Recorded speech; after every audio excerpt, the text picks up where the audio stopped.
welcome to Gravetalker Films. I'm aware that I've been doing, for the past almost 3 years, which I cannot believe, I've been doing primarily short films and animations, but I've been interested as of late in film discussion and film criticism, so I figured today I would start out by talking about my top 30 favorite films, which top 30 is a loose thing because it's closer to probably the top 40, but I've kind of compiled, I only have one film from a franchise on this list, and this is a very, very loose list. Like it's in order, but I find that when talking about films, when you've seen as many films as I have, and my friends have seen way more than I have, 30 is a very small number. So right now, this is my top 30 films. So to start off the list, I have Smokey and the Bandit, which I was able to see a couple years ago on 35mm film at the Historic Art Craft Theater in Franklin, Indiana, which is not terribly far from where I live. And it may not pack the narrative punch that I think some of these other films on this list do. But it was just some of the most fun I've ever had watching a film. It's about like hillbillies and trucks and stuff, but it's not gross, and it doesn't rely on violence to deliver its thrills, which you'll see on here. I enjoy violent films, but it was kind of a breath of fresh air just to have the tension and the excitement of a film just come from people driving cars. And it's a great film. I just think it's a lot of fun, and there are times when cinema just needs to be fun, and that's exactly what that was for me. So at 29, I have Day of the Dead, which is in a trilogy where you have three really iconic films, and arguably I'd say that Night of the Living Dead and Dawn of the Dead before it are a little bit more iconic. Kind of creating the zombie subgenre as we know it. But I feel like Day of the Dead, for me, packs the most narrative heft. It is is surprisingly dark, and it's certainly the slowest of the three, but it also has some of the most gnarly violence, and it's just I just think it's a very visceral film, and it's a very thought-provoking film in a way that the other two, in a different way than the other two. And I think I give it the edge because it's the one that everyone talks about the least. But I think the score is fantastic. The score for Dawn of the Dead that Goblin did, but I think that no one talks about the Day of the Dead soundtrack, and I think that's an amazing score. It's just a much different film than the other two in the trilogy, and I think it's very compelling, very interesting, has some great characters, and that's my number 29. 28 is Deep Red, or Profondo Rosso, as they say in Italian, but I don't want to mess up the Italian accent. It's probably my favorite Argento film. I've not seen some of his earliest work, but I've kind of seen the bulk of from like 1970 from like the 70s to the 80s, when he was like making just great film after great film after great film. But Deep Red, I don't think it's a question for a lot of people that it's probably his best film. The score, I talk about Goblin. I think the score is fantastic. It just has a great twist, a great mystery, and just everything about it. It's compulsively rewatchable for me. I've watched Deep Red a number of times, and I love to go back and try to figure out and find things that I missed, because I think it's very tight mystery, and I just think it's a great film for that, and just the experience that it gives. So at number 27, To Live and Die in L.A., a William Friedkin film, which was very hard to find up until, I don't know, 6 months ago when it came to Prime. But before that, my dad and I were trying to find it, and we couldn't find it. It wasn't streaming anywhere, and finding a physical copy was near impossible. And so we went out to a bunch of the bookstores and disc retail places, and we could not find one for the life of us, and we managed to find one like 2 hours from our house, and we watched it, and it was one of my first big forays into crime films, and while I find that a lot of people tend to talk about those films, I thought this one was very good. You know, it had like three great lead characters, a very it was not at all what I expected it to be, and I really enjoyed it. And I find that, you know, now that it's streaming and it's more readily available, which I found multiple physical copies of it at my local half price books and everything. I'm hoping that now that it's a little bit more readily available, more people can see it, because it's a pretty underrated film in William Friedkin's filmography, I think. Number 26, Stand By Me, which I didn't realize how big of a fan base this film had until I downloaded Letterboxd. This is a very popular film, and I wasn't aware of that, but I watched this many years ago, and I keep quietly kind of coming back to it, and it keeps coming up, and it's kind of one of those films that's always in the back of my mind somewhere, and I think that I find the word nostalgia to be thrown around a lot, but it is a very nostalgic film, and it's just a very warm and very comfortable film, even though the main plot is four troubled boys going out to find a dead body in the woods. There's a very it's very sweet, it's very emotional, and you know it just effortlessly does everything that it's trying to do, and I think it's written great. That, you know, the young actors are fantastic. It was directed beautifully by Rob Reiner. At number 25, I have Inception, which, unlike Stand By Me, I knew everybody loved, and I watched for the first time recently. I got to this party way too late, but I watched it, and I can see why everybody loves it. I think it's such a great concept that I read about the concept and I thought, how is this going to be, you know, that confusing? You know, because everybody says it's confusing. I didn't realize just how tight and how mind-bending it was going to be. But then you watch it, and it's just that second half of the film is just, it's an hour that simultaneously feels really short and really long. It's there's just so much, and I feel like it's such a tightly written film that has a lot to do, but manages to do it all in I mean, for 2.5 hours, it's pretty tight, and it's no secret that Christopher Nolan can direct a film, and I've not seen all of his work. I've not seen Interstellar yet, but of the ones I've seen, this is probably my favorite. It's just such a great concept that was done really well. Could very easily have been fumbled, but I think that he handled it brilliantly, and it just had everything I wanted out of a film, and so that's my number 25. Number 24, Killers of the Flower Moon, which this is one of the more recent films on this list, and you know,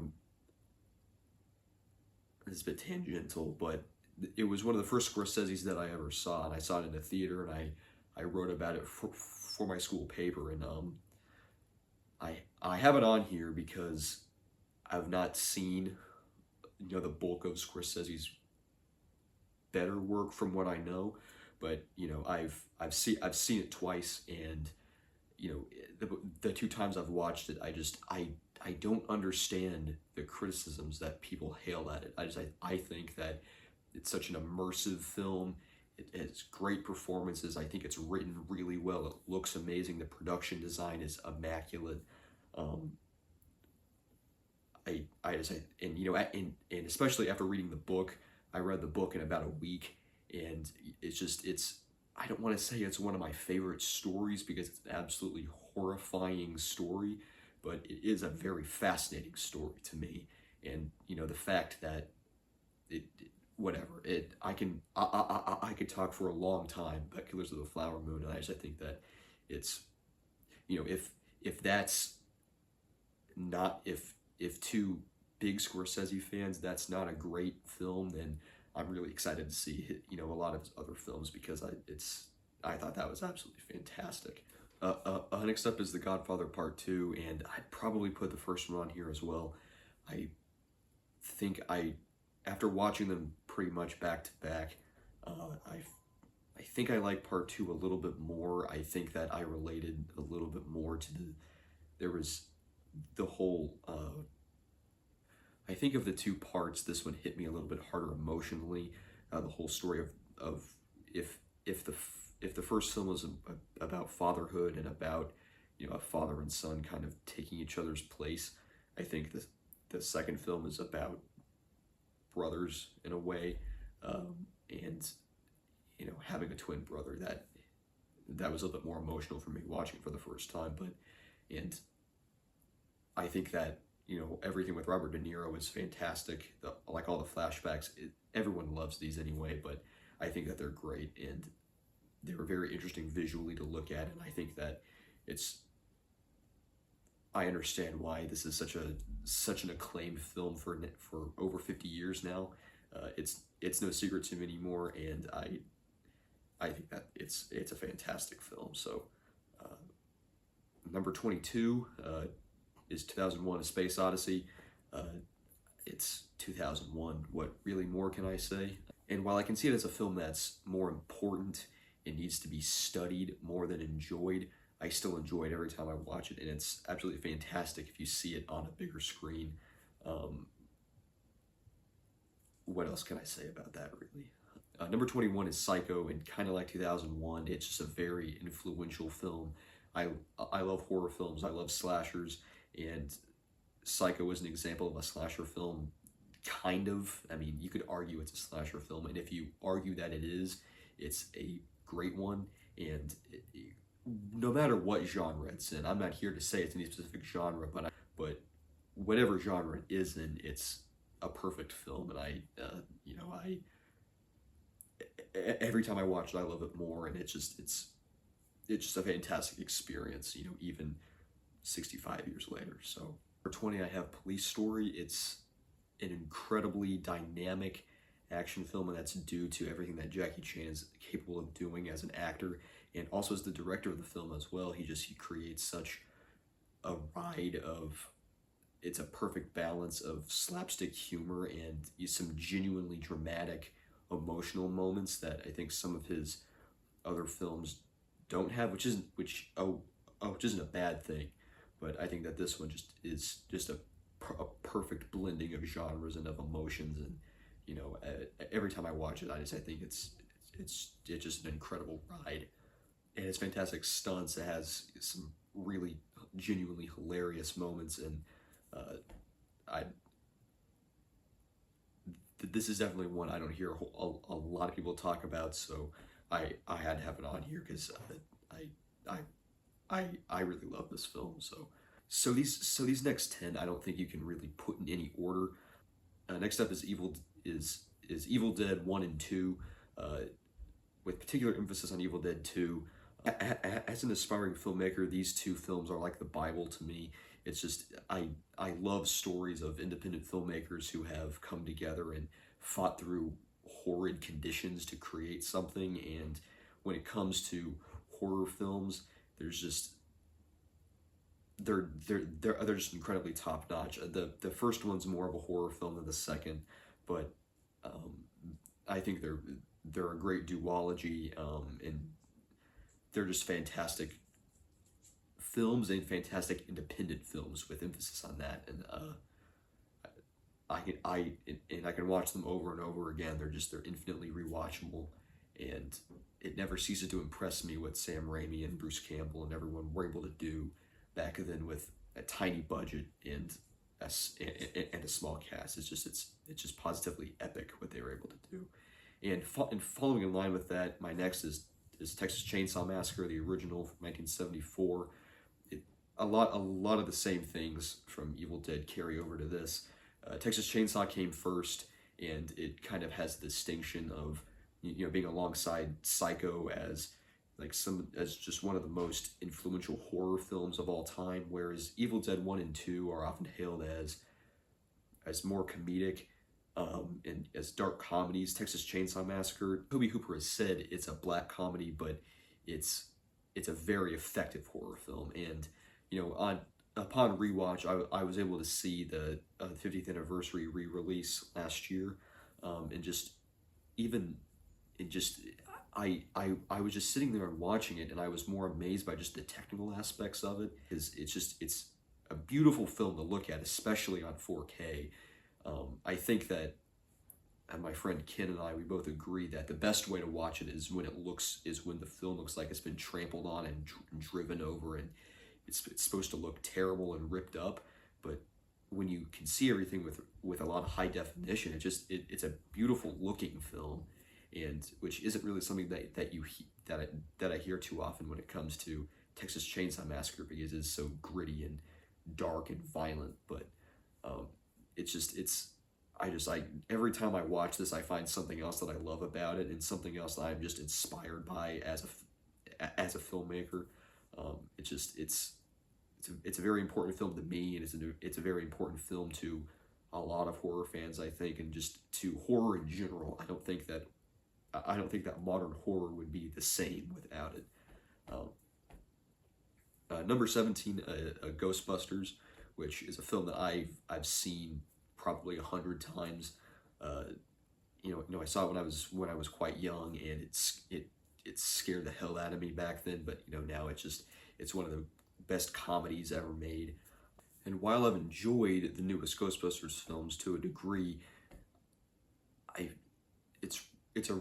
the original film is a really tough act to follow, because it's a film that's about something more than just being a film about people catching ghosts. It's about guys going into business, and kind of the comedy that comes with that.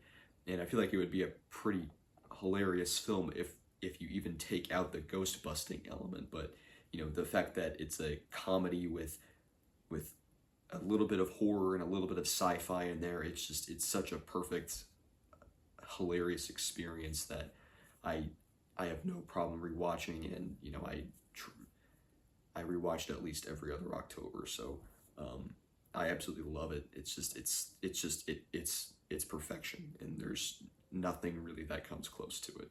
Next up is The Terminator, the original from 1984, and I feel like I'd also put Terminator 2 on here, but it's because the original was an independent film and was James Cameron's first real film after Piranha 2, but this was the first time that the world really got to see who James Cameron was, and there's just nothing that's really like it. And as much as I love T2, I think that the original is such a taut, thrilling, just mile a minute film that just never really slows down, and it's a time travel story that it's so perfect, and it wraps itself up so nicely at the end, and leaves itself open for the next film. But just even if it was just that one film, it would be perfect. And it was a film that really showed the world who Arnold Schwarzenegger was, and it's his most iconic role for a reason. And as an independent filmmaker, I find it to be the one that I'm most impressed by, because the fact that they were able to do everything that they did on that budget is just never ceases to amaze me every time I watch it.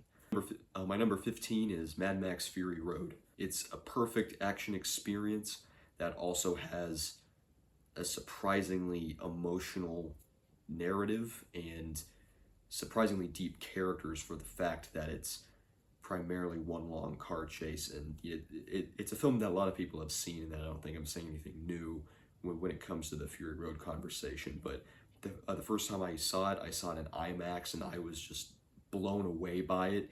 It was such an incredible first watch experience that, even if I'd only seen it just once, it would be on here for that first watch alone, because that was just one of the most mesmerizing theater experiences that I've ever had. But it's a great film, and I really have no mind for people who say it's bad, because what's not to like? I think that it proves that you can have a great action film that also has emotion and character amidst all the other spectacle. For my number 14, I'm listing Dune Part 1 and Dune Part 2. They're more recent films on this list, but Dune is one of my favorite books of all time, and when you put the two of them together, I feel like Part 2 has some flaws that, as much as I want to say that Part 2 is a perfect film, there's like 2 or 3 things in there that irked me. But if you look past that, as an adaptation of Dune, it's beautiful filmmaking, and Denis Villeneuve he did an amazing job at writing it and being able to visualize a world that is, I have a tough time visualizing when I'm reading it, and he did just a fantastic job of bringing it all to life. It has one of the most stacked casts I've ever seen on a film, and just the way that everything's built up, and Part 1 especially, I didn't love the first time I saw it, but as I've watched it like 3 or 4 times after, I really have seen just how impressive the filmmaking craft is, and it's what cinema should be, and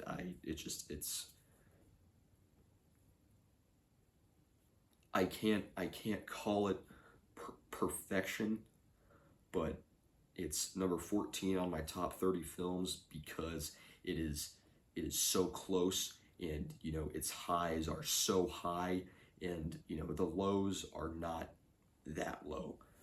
It's just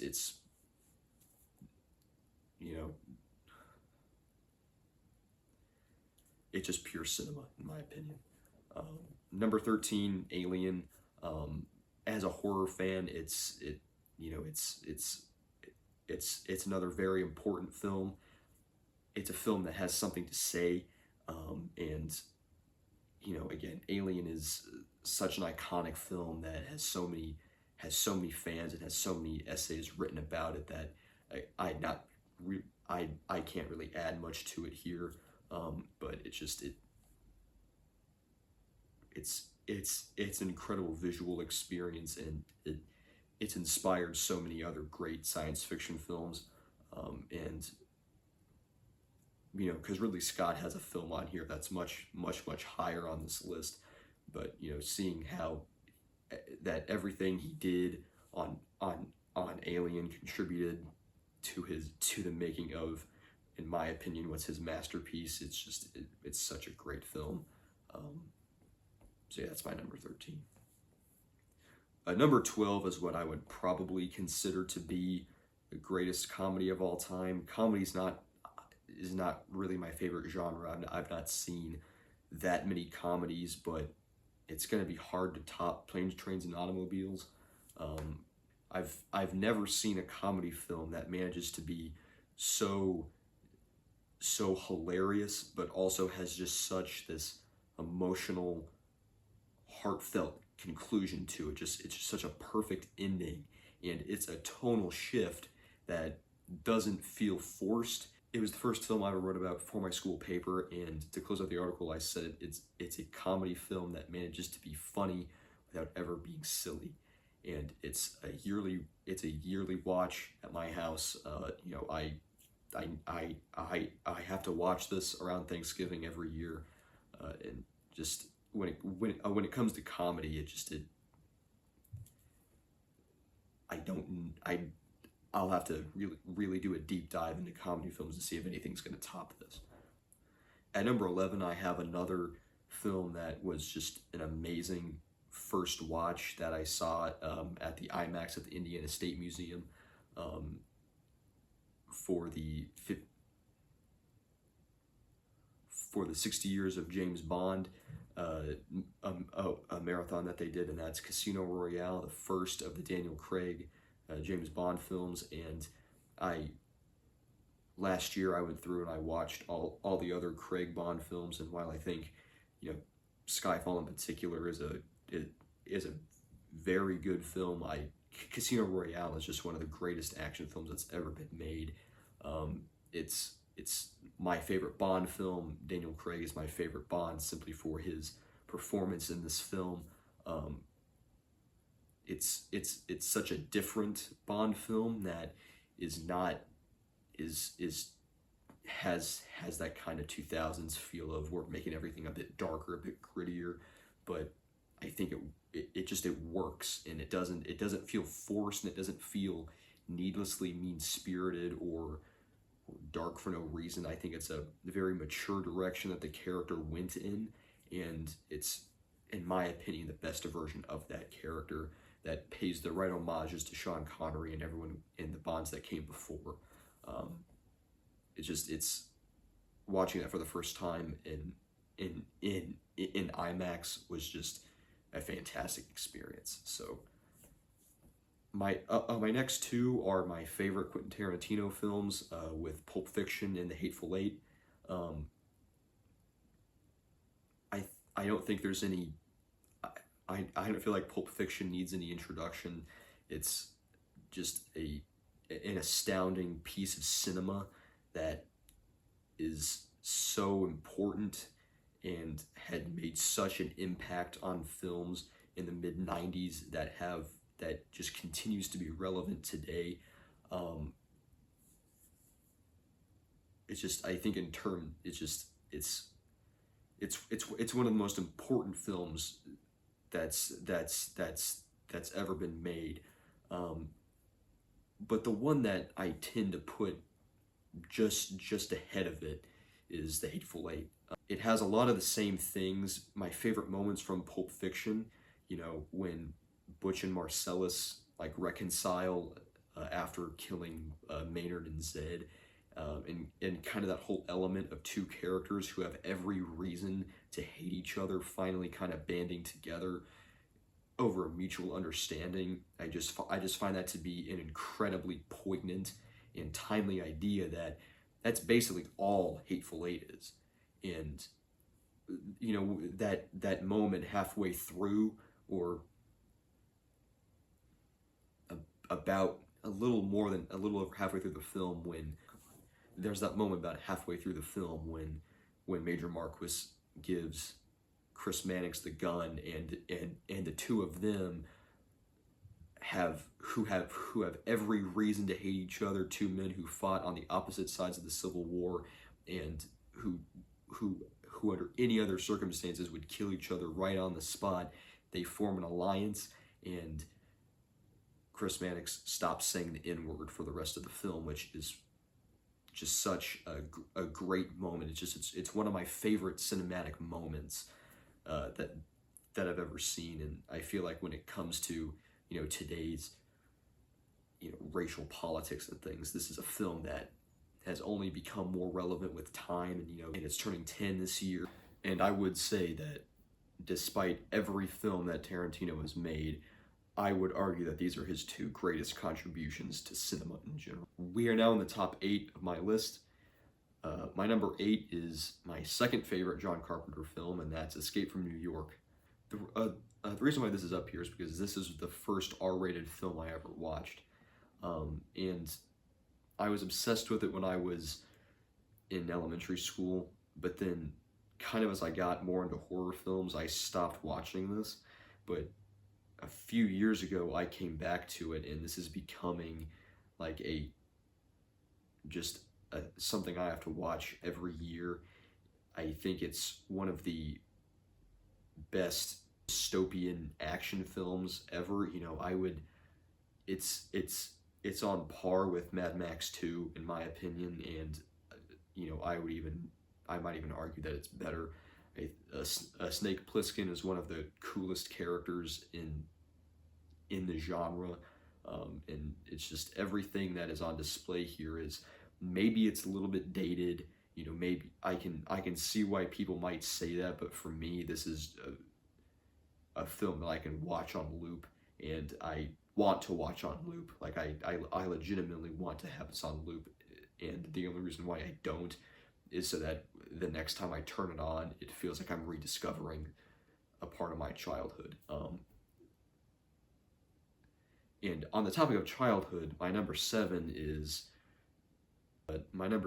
Star Wars Episode 5, The Empire Strikes Back, which was not my favorite Star Wars film as a kid, but I I I I grew up on the original Star Wars trilogy, and even though I think I watched the original and Return of the Jedi a little bit more as I've gotten older, I do believe that Empire is the best Star Wars film, and I don't think that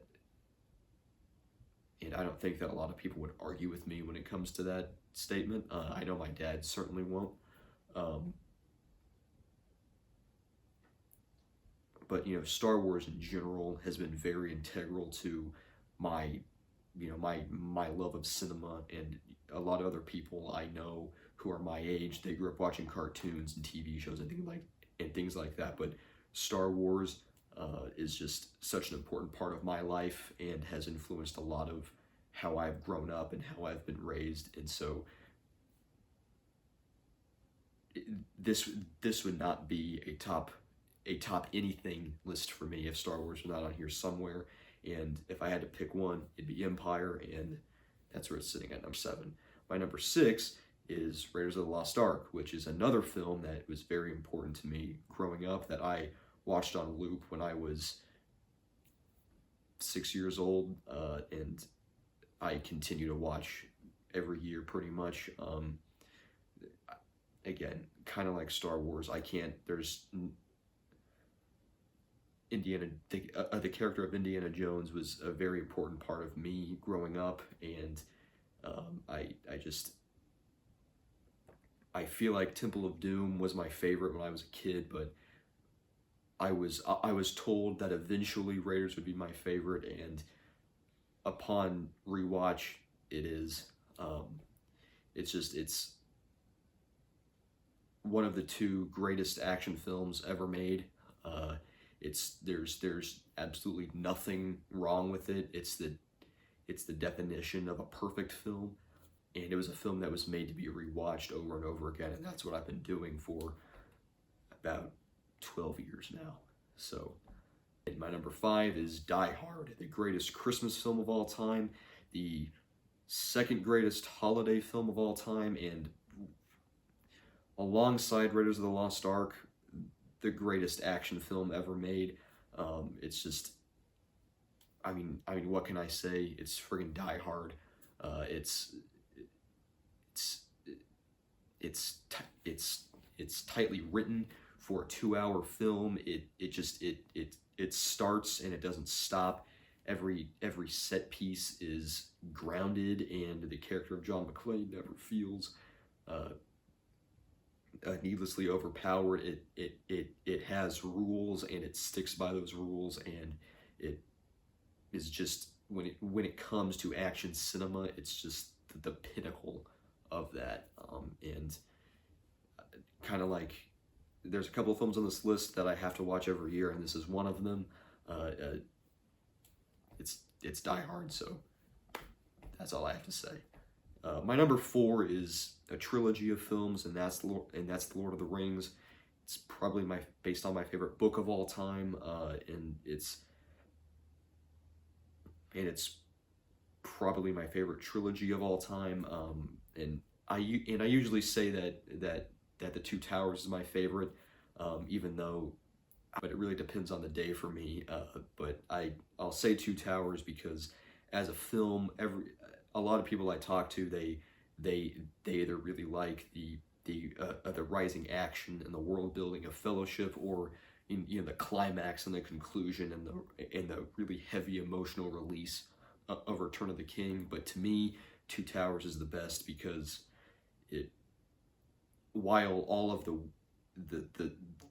the slower exposition stuff and a lot of the climax is really amazing and just fantastic pieces of cinema, I love that Two Towers is able to just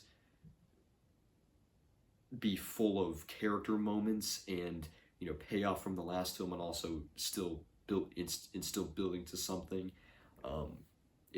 It's unburdened by exposition or falling action. It just exists, has a pace, and is just continuing a great adventure.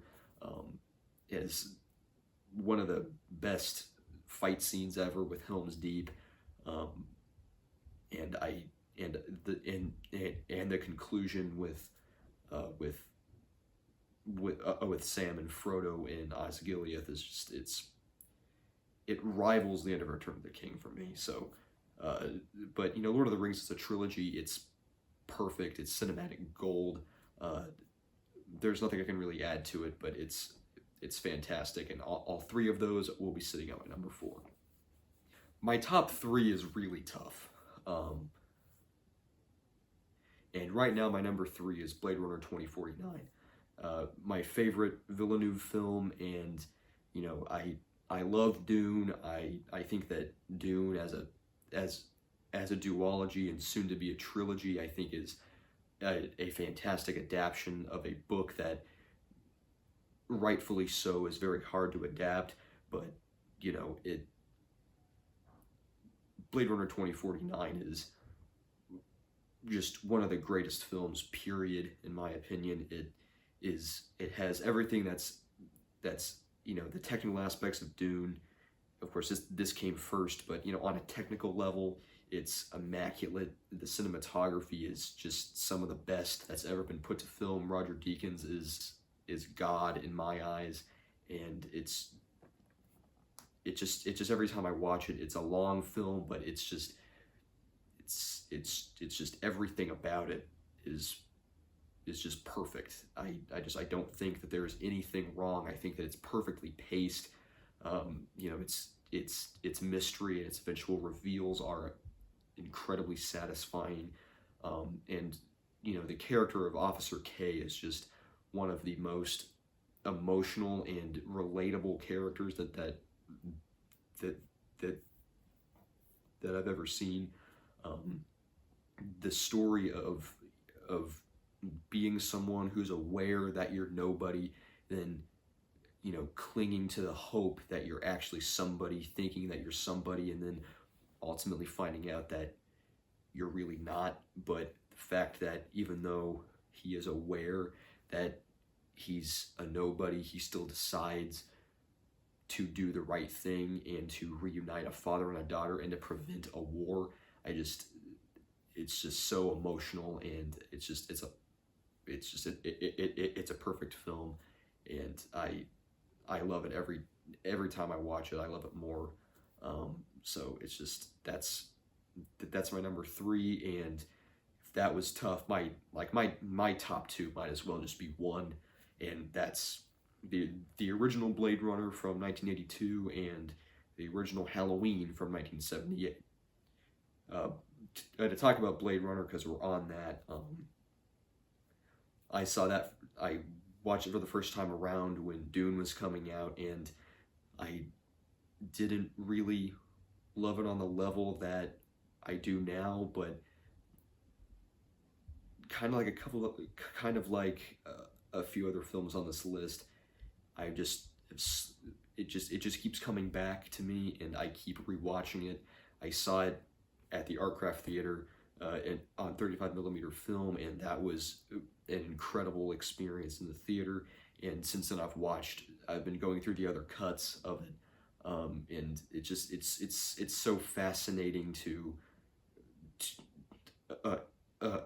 look at this technical marvel of a film that was made 40 years ago, but it still looks incredible now, and just, I don't know, everything about it I love. And Blade Runner and Blade Runner 2049 are the best science fiction stories of all time, in my opinion. And they're the reason why I've gotten more into sci-fi lately, and they're just perfection. But what I usually hail as my number 1 favorite film of all time is John Carpenter's Halloween. It was the film that I watched for the first time, and after that watch, I knew I wanted to be a filmmaker, and it was around that time that movies kind of became like the only thing I ever talk about. Okay, that makes me sound like a loser, but that was the impact that that film had on me. And, you know, it started my love of horror films. It started my love of cinema, and, you know, wanting to just watch movies and discover things has led me to discover other things like Blade Runner and and so I think that without Halloween, I wouldn't be the person that I am. And while I can understand certain films like Psycho and The Godfather in 2001 being a little bit more influential and as films, but for me, Halloween is just the definition, just the sheer pinnacle of perfect films, and it's my favorite Carpenter, it's my favorite horror film, and it's probably my favorite film. So that was my top 30 films. Maybe somewhere down the line, this list might change a little bit. Certain things might be added. I might do a top 50 next time to see how things shift around. Because, again, when you've seen a lot of films, 30 is a really small number, and there are several films that I would have liked to have on here, and that might be added to here as well. So thanks for watching, and see you next time.